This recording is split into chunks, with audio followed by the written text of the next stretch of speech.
그 유명한 대포동 주상절리 보러 왔습니다. 가봅시다. 걸어서 전망대 입구를 따라 한번 가보도록 하겠습니다. 그래서 여기가 그 유명한 대포동 주상절리인데, 이 위쪽은 표면이 거칠거칠한 클린커층, 이 아래쪽은 뭐 사각형, 오각형, 육각형, 통계적으로 육각형이 제일 많은데요, 육각형 주상절리가 잘 발달한 모습을 볼 수 있습니다.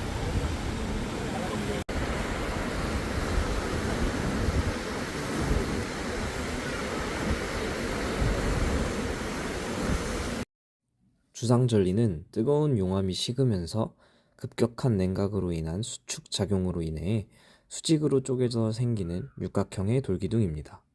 중문대포 주상절리대는 약 5만 4천 년 전에 분출한 현무암질 용암류로 인해서 형성되었습니다. 높이는 최대 약 30m, 그리고 약 1km 구간에 걸쳐서 분포합니다.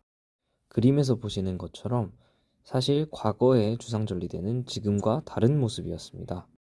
훨씬 더 넓은 범위의 주상절리대가 분포했었죠. 하지만 해수면 상승에 따라 주상절리대가 지속된 침식을 받아 무너져 내렸고, 지금과 같은 모양의 주상절리대가 생기게 되었습니다. 주상절리에는 여러 가지 오해가 있는데요. 제가 다음 질문 3가지를 던질 테니 한번 대답해 보세요. 1번. 모든 주상절리는 육각형이다. 2번. 모든 주상절리는 검은색이다. 3번. 모든 주상절리는 똑바로 선 기둥 모양이다.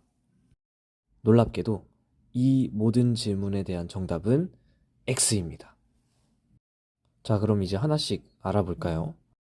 1번. 모든 주상절리는 육각형이다. 앞에서 간단히 설명드리면서 주상절리의 모양이 육각형 외에도 사각형, 오각형, 혹은 칠각형, 팔각형 다양하게 있음을 살짝 언급했습니다.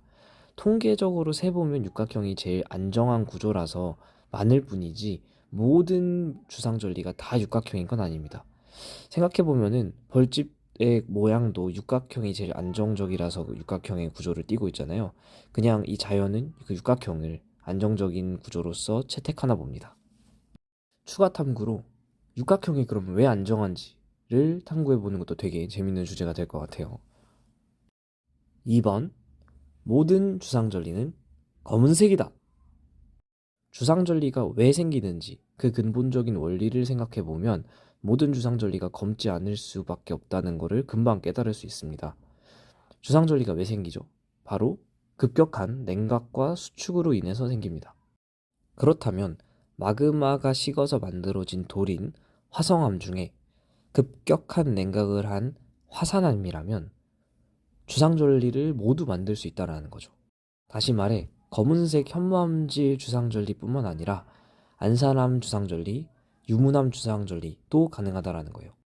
특히 유문암의 경우 밝은 색을 띠기 때문에 유문암질 주상절리 같은 경우에는 밝은색 주상절리가 될 수도 있습니다. 그렇다면 왜 이렇게 검은색 현무암질 주상절리만 많으냐?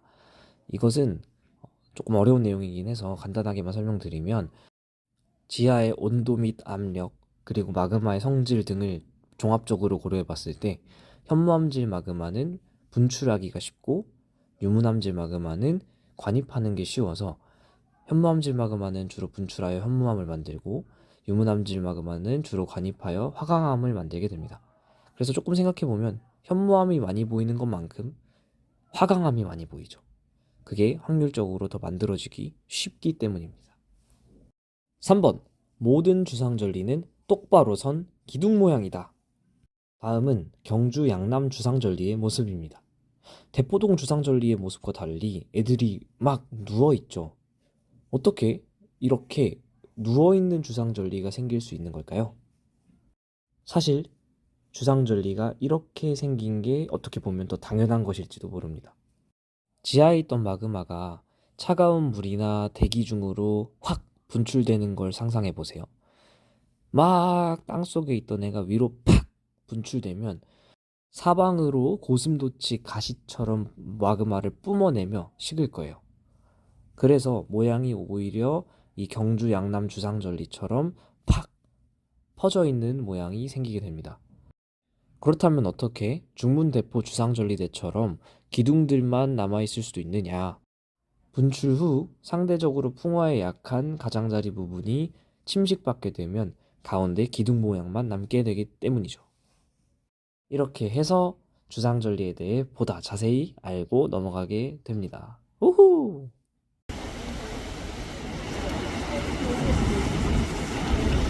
파식대의 모습.